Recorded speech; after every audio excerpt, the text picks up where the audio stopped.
1982 সালের 10ই ডিসেম্বর ভারতবর্ষে একটা সিনেমা লঞ্চ করে। যে সিনেমাটা ছিল একটা ভারতীয় সিনেমা, যেটা তৈরি হয়েছিল সম্পূর্ণ ওয়েস্টার্ন ডান্সের উপর, যেখানে অভিনয় করেছিলেন মিঠুন চক্রবর্তী। আর সিনেমাটির নাম ছিল ডিস্কো ড্যান্সার। এই ছবিতে মিঠুন চক্রবর্তী অভিনয় করেন জিমির ভূমিকায়। এই সিনেমাটি মিঠুন চক্রবর্তীকে সুপারস্টার তৈরি করেছিল। দেশে বিদেশে ব্যাপক জনপ্রিয়তা পায় এই সিনেমাটি। ভারত ছাড়াও সোভিয়েত ইউনিয়নের বক্স অফিসে একটা বড় সাফল্য পেয়েছিল সিনেমাটি। মিঠুন চক্রবর্তী রাতারাতি জনপ্রিয়তার শীর্ষে পৌঁছে যান এই সিনেমায় অভিনয় করে। সিনেমাটি তুলে ধরে একটি তরুণ রাস্তার ডান্সারের গরিব থেকে ধনী হবার গল্প।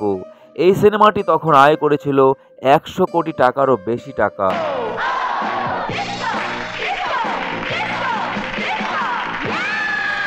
সিনেমার গানগুলি ছিল ভীষণ জনপ্রিয়, আর এই জনপ্রিয় গানগুলিতে সুর দিয়েছিলেন বাপ্পি লাহিড়ী। এই সিনেমায় দুটি গান গাওয়ার কথা ছিল কিশোর কুমারের। তিনি একটি গানে অলরেডি কণ্ঠ দিয়েছিলেন, আর দ্বিতীয় গানটি তারই গাওয়ার কথা ছিল, কিন্তু একটা বিশেষ কারণে তার কণ্ঠের দ্বিতীয় গানটি আর গাওয়া হয়নি। কিশোর কুমারের অনুরোধে পরবর্তীতে সেই গানটি গেয়েছিলেন বাপ্পি লাহিড়ী, আর সেই গানে লিপ দিয়ে মিঠুন চক্রবর্তী ইতিহাস সৃষ্টি করেছিলেন। প্রথমেই শুনে নেই যে গানটি কিশোর কুমার এই সিনেমায় গেয়েছিলেন।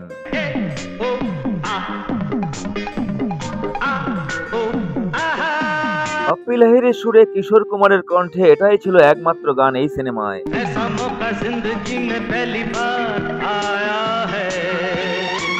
কিশোরদার কণ্ঠের এই গানটিতে লিপ দিয়েছিলেন মিঠুন চক্রবর্তী।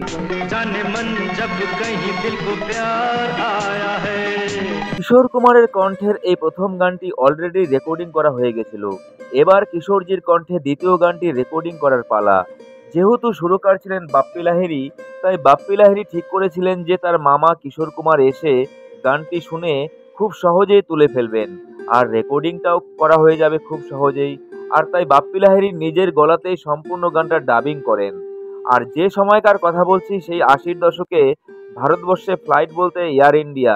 কিশোর কুমার একটা জায়গা থেকে ফিরছিলেন, কিন্তু এয়ার ইন্ডিয়া ফ্লাইটের লেটের কারণে তার ফিরতে দেরি হয়।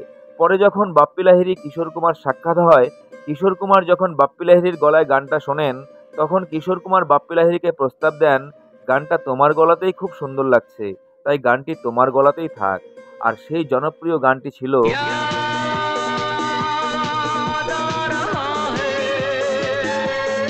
আর মিঠুনদার লিপে বাপ্পি লাহিড়ীর কণ্ঠে এই গান পৌঁছে যায় জনপ্রিয়তার শীর্ষে।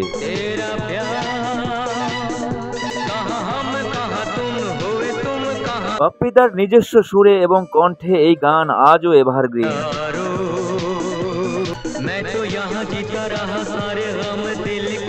এই গানের মধ্য দিয়েই এনারা চিরকাল অমর হয়ে থাকবেন।